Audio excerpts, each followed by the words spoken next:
Golden Globes host Seth Meyers stood before Oprah Winfrey, who was set to receive the Cecil B. DeMille Award Sunday night and was sitting in the very front of the room. As Meyers opened the award show, he mentioned his 2011 White House Correspondents' Dinner gig, the one where he joked about Donald Trump not being qualified for president. Some have said that night convinced him to run. So, if that's true, I just want to say, Oprah, you will never be president. You do not have what it takes. And Hanks. Where's Hanks? You will never be vice president. You are too mean and unrelatable. Now we just wait and see. The media world is going gaga over the thought of a potential 2020 presidential bid from Oprah Winfrey.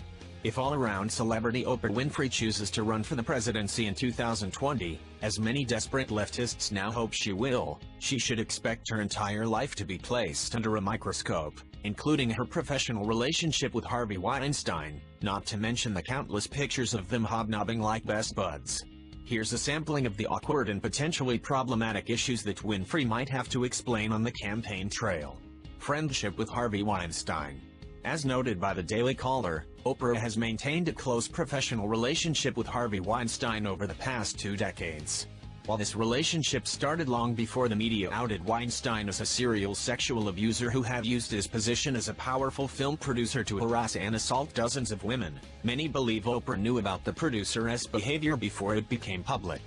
Inspired by the sexual assault allegations against Weinstein, the Me Too movement essentially revolves around women speaking out about sexual misconduct and publicly calling out sexual abusers. Yet during Winfrey's speech, she failed to call out her own friend, Harvey Weinstein, for his own sexual misconduct and abuse. The child sex abuse scandal. Remember the headache the defunct Trump University became for its namesake during his campaign? Some might prefer to forget the cascading disasters of the Oprah Winfrey Leadership Academy for Girls. The Oprah Winfrey Leadership Academy for Girls, based south of Johannesburg, opened amid much fanfare in January 2007. It was hit by scandal later that year when some pupils claimed they had been sexually abused. A dormitory matron, Tiny Virginia Macapo, has pleaded not guilty to 14 charges connected to the claims. But less than 2 years later, with the dorm matron's trial still pending, several girls were suspended or expelled after accusations that they tried to force other students into sexual and romantic relationships. The Guardian reported that the next year Oprah settled with the headmistress, who had accused her of defamation by suggesting that she knew of the dorm matron's actions. A few months after that, the dorm matron was acquitted of all charges, The Guardian wrote. A judge had found the girls' accusations self-contradictory and not credible. Oprah killed a cancer patient.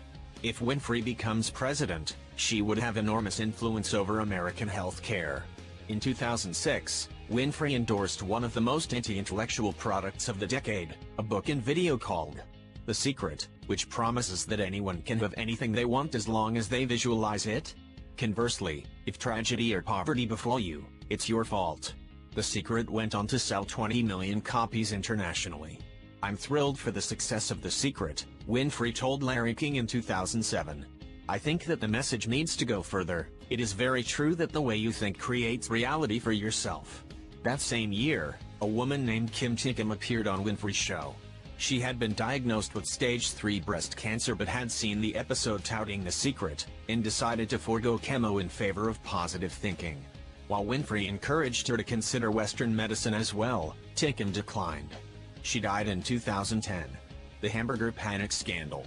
It began with an episode of The Oprah Winfrey Show in 1996, amid widespread fears of so-called mad cow disease, a potentially fatal illness that humans can catch by eating certain organs of infected cattle. Though the disease's spread had actually peaked a few years earlier, according to the Centers for Disease Control and Prevention, Winfrey brought a vegetarian activist onto her show, and this happened. You said this disease could make AIDS look like the common cold, Winfrey told the activist, according to the Associated Press. Absolutely, the activist replied. It has just stopped me from eating another burger, Winfrey exclaimed, and her audience applauded. Ranchers said beef prices crashed to a 10-year low the next day. If she runs as a Democrat in 2020, Winfrey will be called to answer one of her most controversial statements, a rare one that brushes up against public policy and social stigma, why she hasn't invested in educating America's neediest. Please share this story on Facebook and Twitter and let us know what you think about Oprah Winfrey's longtime association with serial sexual abuser Harvey Weinstein and other scandals.